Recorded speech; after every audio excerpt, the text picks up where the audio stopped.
आप देख रहे हैं प्रवासी संदेश। पहले आप कांग्रेस में थे, कांग्रेस इलेक्शन भी लड़े, अभी आप एबीवीपी में हैं, ऐसा क्यों? मैं तो आज की तारीख में वर्तमान सिचुएशन में सच्चा देशभक्त उसे मानता हूं जो देश की राजनीतिक गतिविधियों पर बड़ी बखूबी नजर रखता है। स्टूडेंट पॉलिटिक्स को मुख्यधारा की राजनीति का गेटवे माना जाता है। विश्वविद्यालय या डिग्री कॉलेज के छात्र संघों में चुने गए युवाओं को सभी पार्टियां अपने साथ जोड़ना चाहती हैं। देश के कई बड़े राजनेता भी छात्र राजनीति से ही आए हैं, लेकिन आज हम आपकी मुलाकात एक ऐसे छात्र नेता से कराएंगे जो न सिर्फ मुख्यधारा की राजनीति में रह चुके हैं, बल्कि जिला परिषद का चुनाव भी लड़े थे। जब वहां कामयाबी नहीं मिली तो छात्र राजनीति में सक्रिय हुए और थोड़े ही समय में युवाओं में बेहद लोकप्रिय हो गए। इसी दौरान जयनारायण दास विश्वविद्यालय जोधपुर के स्टूडेंट यूनियन के अध्यक्ष चुने गए हैं। शायद आप समझ गए होंगे, मैं बात कर रहा हूं राजस्थान के लोकप्रिय छात्र नेता अरविंद सिंह भाटी की, जो आज मुंबई में हैं और उन्होंने अपना कीमती समय मुझे दिया है, तो सोचा कुछ चर्चा कर लो। आइए मिलते हैं अरविंद सिंह भाटी से और जानते हैं उनके विचार। नमस्कार, मैं विज्ञान, हमारे साथ हैं अरविंद सिंह भाटी जो जेएनयू के अध्यक्ष हैं। आज हम इनसे कुछ बात करेंगे, इनकी जीवन परिचय लेंगे। सबसे पहले अपना संक्षेप में परिचय दीजिए। देखिए, मैं अरविंद सिंह भाटी, जैसलमेर में मेरा गांव है अवाय, और वर्तमान में राजस्थान के जोधपुर के जयनारायण व्यास विश्वविद्यालय से छात्र संघ अध्यक्ष हूँ। पहले आप कांग्रेस में थे, कांग्रेस इलेक्शन भी लड़े, अभी आप एबीवीपी में हैं, ऐसा क्यों? राजनीति है और ऐसा शायद मैं पहला ऐसा व्यक्ति नहीं हूं जिसने ऐसा किया है। ऐसा सवाल राजनीतिक परंपरा से इससे पूर्व भी कईयों से पूछा जा चुका है। आपका अगर सवाल है और इससे जो जिज्ञासा है उसको शांत करने की जिम्मेदारी भी मेरी है।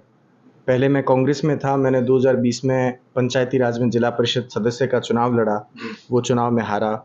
उसके बाद 2022 में जोधपुर विश्वविद्यालय में हुए छात्र संघ चुनाव में मैं बतौर एसएफआई प्रत्याशी चुनाव लड़ा, जीता, और अध्यक्ष रहने के दौरान ही मेरे कार्यकाल में ही मैंने अखिल भारतीय विद्यार्थी परिषद को ज्वाइन किया। नहीं तो अब आपने कांग्रेस छोड़ने का क्या कारण था? अब आपने जो प्रश्न किया है, कांग्रेस एक तो छोड़ने का कारण ये था कि जब मैंने बागी होकर छात्र संघ का चुनाव लड़ा तो कांग्रेस के अनुसांगिक छात्र संगठन एनएसयूआई ने मुझे 6 साल के लिए निलंबित कर दिया था, और उसके बाद भी न तो मेरी कोई ऐसी विशेष इच्छा थी और न उनकी तरफ से ऐसे कोई विशेष प्रयास थे। और इसके हिसाब से फिर अखिल भारतीय विद्यार्थी परिषद, चूँकि मैं पहले आदर्श विद्या भारती के विद्यालयों का विद्यार्थी रहा हूँ, तो मैं लगातार संघ के संपर्क में रहा हूँ। और विद्यार्थी परिषद और कांग्रेस अलग अलग है। कांग्रेस मुख्य धारा की राजनीतिक पार्टी है और अखिल भारतीय विद्यार्थी परिषद छात्र संगठन है जो छात्रों के लिए काम करता है। तो इन दोनों की तुलनात्मक विवेचना करना तो ठीक नहीं होगा। अब भविष्य में इसके बाद जहाँ जिस ओर जाना है उसको लेकर प्रयास है और कोशिश चल रही है। आपको जिताने में सबसे बड़ा हाथ रविंद्र सिंह भाटी का था, जो पूर्व अध्यक्ष थे। देखिए, जोधपुर की छात्र राजनीति में बहुत से ऐसे लोग हुए हैं जिन्होंने मुझे जिताने का प्रयास किया। उनकी एक कड़ी थी, उनकी भी एक अपनी भूमिका थी। इसके अलावा 2012 में छात्र संघ अध्यक्ष रहे रविंदर सिंह राणावत जी, क्योंकि उस समय सोशल मीडिया का ज़माना नहीं था, दौर नहीं था, इसलिए उनकी पहुंच हर कहीं हो नहीं पाई। पर आज भी अगर कोई जोधपुर में रहता है और जब छात्र संघ अध्यक्ष का नाम आता है तब रविंदर सिंह राणावत को सबसे ऊपर गिना जाता है। क्योंकि आज अगर शायद मुझे या रविंदर सिंह भाटी को या कुणाल सिंह जी को हमें राजनीतिक रूप से जिंदा रखने के लिए विशेष प्रकार के कार्यक्रम में आयोजन करने पड़ते हैं, या मुझे कहीं आकर कार्यक्रम में मेरी बात रखनी पड़ती है, रविंदर सिंह जी को किसी कार्यक्रम में जाकर खुद की प्रेजेंस देनी होती है, परंतु रविंद्र सिंह राणावत वो शख्स थे जो मंचों से दूर रहे, जो मालाओं से दूर रहे, फिर भी जिंदा रहे, और उन्होंने अध्यक्ष बनने के बाद हम जैसे 3-4 अध्यक्ष बना दिए। तो कड़ी तो वहाँ से शुरू होती है और उसके बाद सब उस कड़ी के उस धागे के मोती हैं जो कुणाल सिंह, होम सिंह से होते हुए, रविंदर सिंह भाटी से होते हुए मुझ तक पहुँचे हैं, और इसके आगे भी जो बनेंगे वो सब उस पूरी टीम, साथ और सहयोगियों के मेहनत से बनेंगे। छात्र संघ का जो चुनाव लड़ते हैं, अक्सर उनका रहता है कि उनका कोई पुराना इतिहास राजनीति का नहीं रहता है। आप पुराने इतिहास से, मतलब आपका इतिहास ही राजनीति से शुरू हुआ है, इस पर आप क्या सोचते हैं?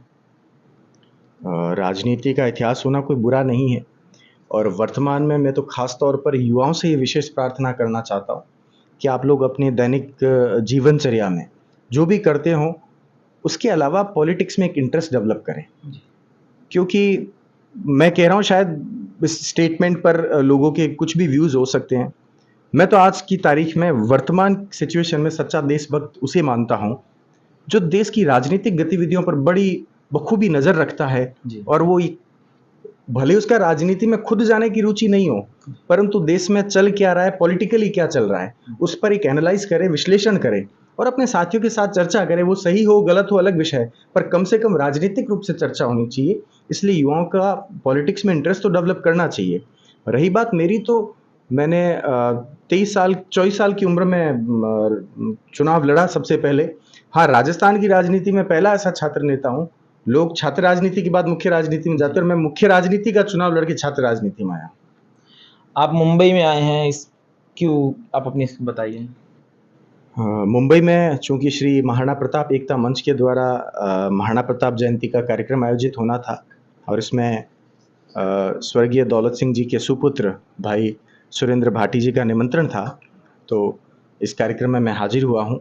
प्रवासी राजस्थानियों के बीच आकर बहुत अच्छा लगा और सुखद अनुभव मिला और बिल्कुल भविष्य में भी जब कभी भी अगर हमारी यहाँ प्रासंगिकता बनेगी तो आप लोगों के बीच हाजिर होते रहेंगे।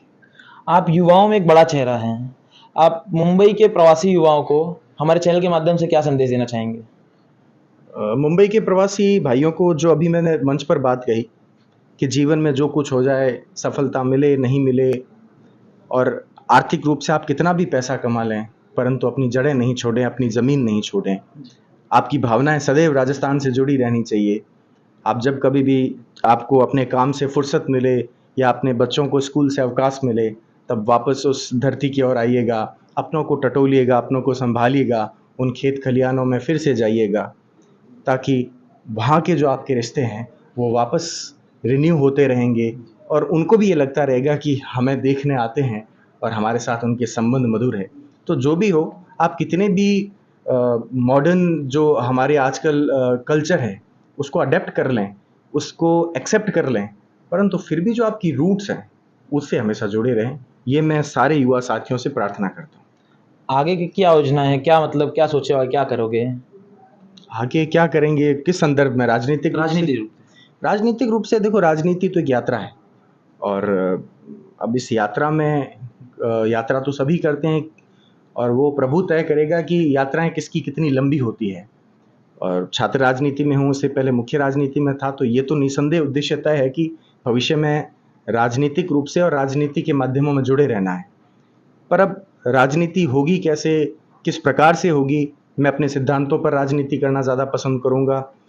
मैं बिलीव करता हूँ कि हर इंसान की पॉलिटिक्स में एथिक्स और वैल्यूज़ होने चाहिए, तो मैं उसी पर हमेशा पॉलिटिक्स करूँगा। अब सक्सेसफुल रहूँ नहीं रहूँ ये प्रभु के ऊपर है।